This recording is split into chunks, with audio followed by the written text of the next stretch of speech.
Hey everyone, it's me, Dr. Whimsy, your favorite naturopathic doctor here for Broke Aristocrats, and I'm sitting out here. It's a beautiful day at my home in Hollywood in Los Angeles, and I decided to do a video. I've been wanting to do this video for a while, and it's about my favorite books. And these are books that have influenced me over the years, and they are a great combination of books about health and nutrition and doing it on a budget. Everything I'm recommending you can either get used on Amazon.com or you can borrow it from your local library. I think it's all great. So I'm going to go ahead and get started, and I apologize if things are not in order, but I'm just going to grab what's in front of me. And I absolutely love this book. I'll go ahead and make a list below so that you don't have to take notes. But I really love Healthy at 100 by John Robbins. I've actually written him. I have a little bit of a intellectual crush on Mr. Robbins. I think he's pretty awesome. Full disclosure, as I've said before, I'm not a vegan. I was vegan. And I think veganism is great, and I think it's a wonderful thing to aspire to. I personally tried to be vegan probably about 10 times, and there are a lot of reasons why it just health-wise was not the best choice for me. But what I have found is that I can have 80 to 90% of my caloric intake be plant-based, and I feel good on that. So on this channel, I try to get people to be as close to plant-based, 100% plant-based as possible, based on their own unique needs and circumstances, and have it be nutrient-dense. So we are liberal in that respect. But I do actually have a lot of friends who are broke aristocrats who have succeeded in being close to 100%. They say you're never really 100% plant-based because animal products are pretty much everywhere. But I have several broke aristocrats, including Mark, who's a founder of Broke. One of the founders is 100% plant-based. But so we do encourage people to go as close to 100% as they can. This is a collection of cultural, anthropological, and medical anthropological studies, which of course is my passion because I'm an anthropologist, in addition to being a naturopathic doctor. On long living societies, and they found that the majority of the people who lived the longest had gone beyond 90% of their caloric intake coming from plant foods, starting with the Okinawa studies.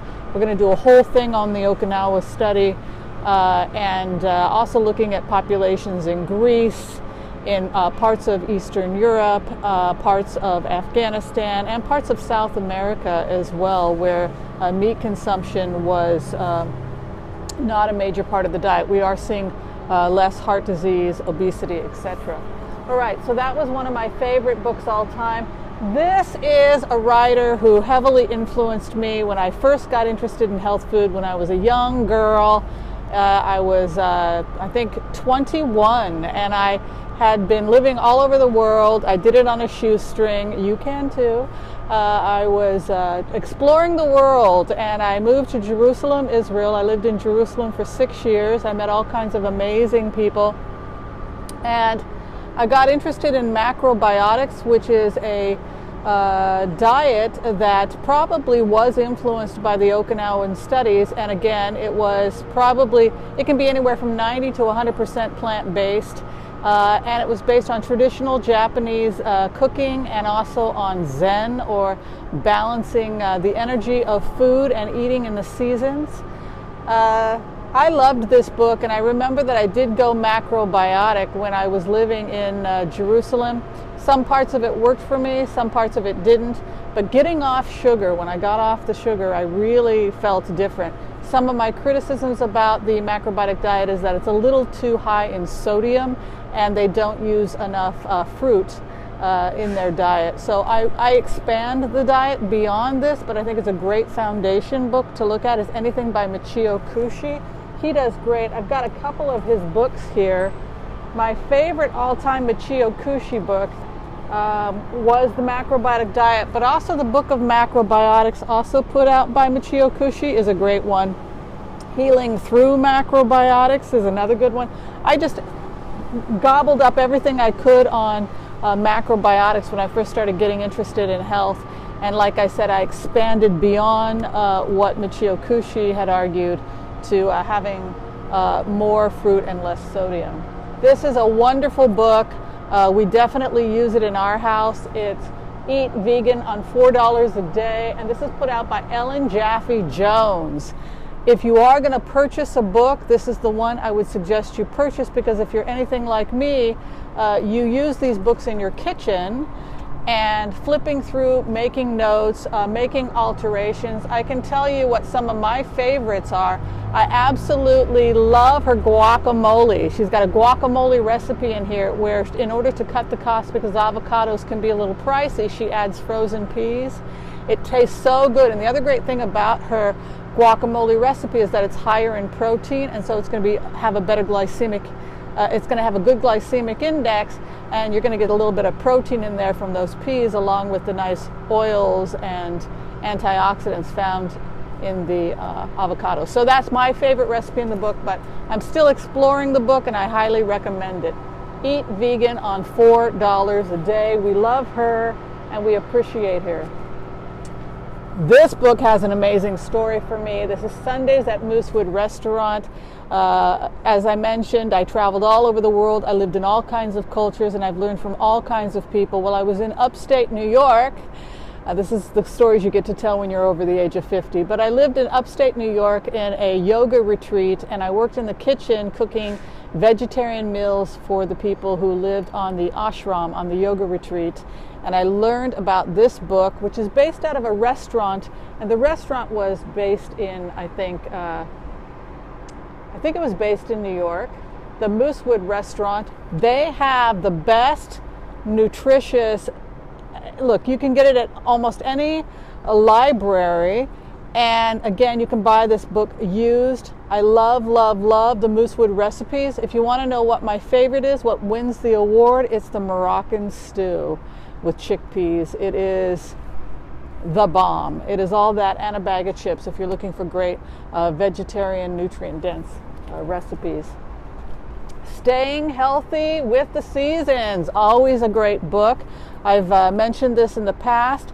This is also cost-effective because when we buy foods local and in season, not only is it good for the environment, but it's good for our pocketbook, because when you buy local and in season, those tend to be the cheaper fresh vegetables. But also, it probably is how our bodies are evolved to eat, obviously what's local, what's available, and what's in season. So it's this idea that we have a natural circadian rhythm, but we have a rhythm that's also in cycle with the seasons. In the winter, we tend to eat more stews and root vegetables, and in the summer, we eat more green leafies. So great book. Again, you can get it probably used on Amazon.com or speak to your library about getting it in.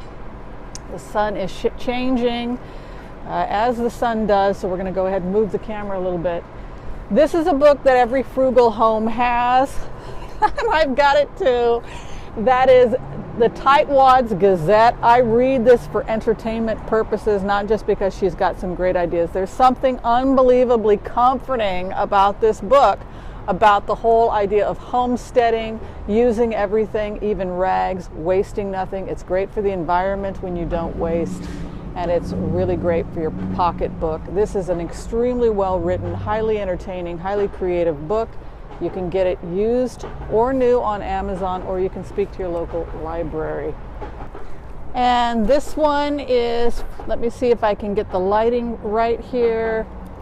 There you go. Now you can see it. Prevent and Reverse Heart Disease. This one is put out by Caldwell Esselstyen. He is the same man that did the Forks Over Knives research on the importance of reversing coronary artery disease by eating a predominantly I think he's 100% plant-based diet, low-fat, nutrient-dense, unprocessed foods. Awesome. Same idea, but a little bit closer to what I do, which is The Spectrum by Dean Ornish. He does add some fish because it's rich in omega-3s, which we now know is important for heart health, brain health, and also for getting inflammation down in the body. There are, of course, plant-based sources for omega-3s, but getting the forms of omega-3s that are good for heart and brain health, the DHA and the EPA, if you have trouble making your own EPA DHA, not everyone can make it in their own body. So some people will have fish in the diet for that reason. Also great. Here's another great one by Joel Furhman that I absolutely love. This is Eat to Live. I have to say, if anything is going to win the award today for one of the best written books with the most information, and if you are going to purchase a book, I would recommend it be Eat to Live. This is one of those books that I would recommend carrying around with you. Have it in your purse. Sleep with it under your pillow. Make notes if you can. Ask me questions about it. He gets to 90% plant-based, ideally 100%, but he tells people to have a goal of being 90% plant-based. And I can tell you as an anthropologist, the longest living populations that have been studied who come from temperate zones are at about 90% plant-based, whole foods, of course local, organic. Here's another great book by John Robbins, The New Good Life. It's about frugal, green, and living below your means and doing it while being, he's 100% plant-based. He's an advocate for vegan, for animal rights. He's a vegan. As I mentioned, he's written several other books, including one of the other books that I have here that I just showed you, which was Healthy to 100. He's written a lot of stuff. You really want to check him out. And as I said before, I've got kind of an intellectual crush on John Robbins. I have written him. He has written me back. He even commented on a thesis I did not too long ago. So, great guy, wonderful person, good soul. He's such a brilliant writer, John Robbins, that I have read portions of this book where I actually started to cry when I read it because it was so beautifully written and so inspiring. So if you have a chance to read The New Good Life by John Robbins, please love yourself enough to do so. I think it will change you in positive ways, as it has certainly changed me. And then finally, last, here is something near and dear to my heart, and that is Hands of Light by Barbara Brennan. And this is the book that got me really interested in energy medicine, healing touch. I have done 3 courses in healing touch. In addition to being a naturopathic doctor, I am also a licensed massage therapist. I have a degree, I have a license in the subject, and I also do shiatsu, but I did additional studies in healing touch. I love the idea of energy medicine, shiatsu, acupressure, reflexology. So in addition to all of that, I love just doing integrated medicine. Healing touch is one of the things that I certainly do in my office. I do think that physicians offering healing touch to their patients is extremely therapeutic.